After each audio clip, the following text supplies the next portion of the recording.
Let's talk a little about why high-functioning individuals also experience chronic fatigue. There is a kind of fatigue that does not look conventionally like fatigue. You are functioning, you are performing, you are getting things done, and yet the system is not recovering to 100%. In high-functioning individuals, fatigue is rarely a lack of energy. It is a challenge of allocation of sustained load. To understand this, you have to look at how the system manages energy. The brain alone consumes disproportionate share of energy and metabolic resources that we have. When you add to it continuous decision making, big, life-changing, irrelevant, but all the decision making, persistent cognitive engagement, constant attention switching from one app to the other, one task to the other, the prefrontal cortex remains active for long periods of time without having time for any meaningful recovery.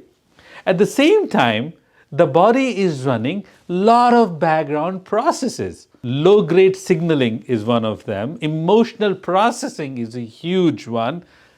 And there are also unresolved cognitive loops that are continuously consuming energy.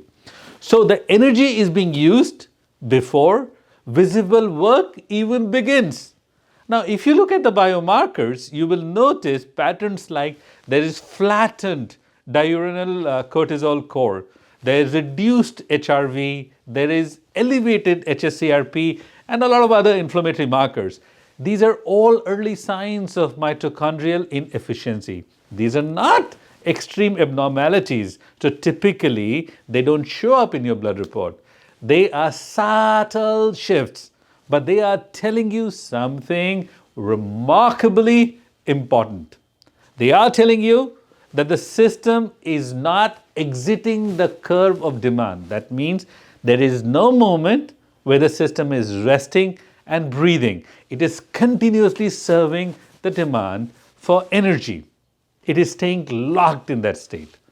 So no, you're not low on energy, but you're operating in a system that has not fully returned to its baseline of rest and relax. High-functioning individuals adapt to this.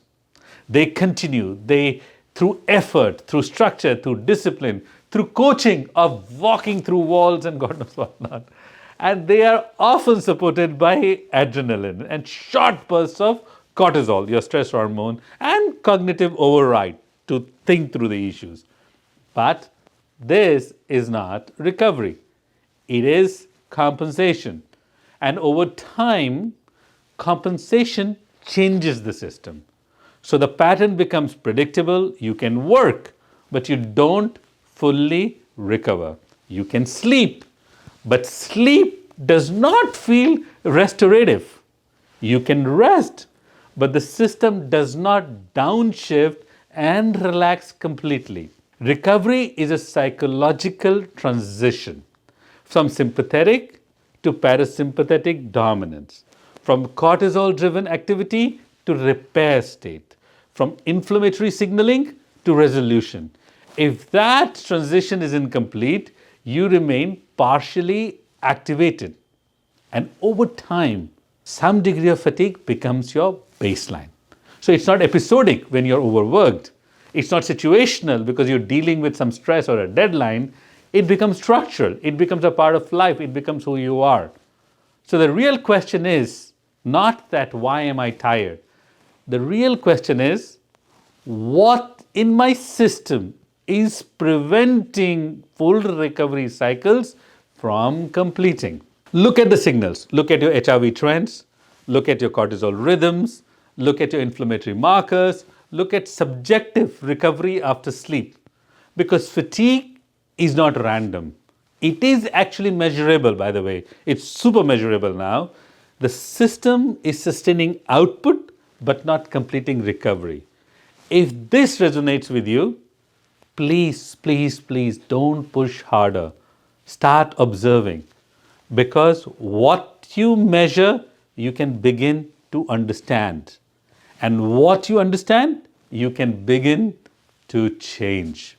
And in that change may lie your access, not just to performance, but sustained performance, sustained health, and over long term, healthy longevity.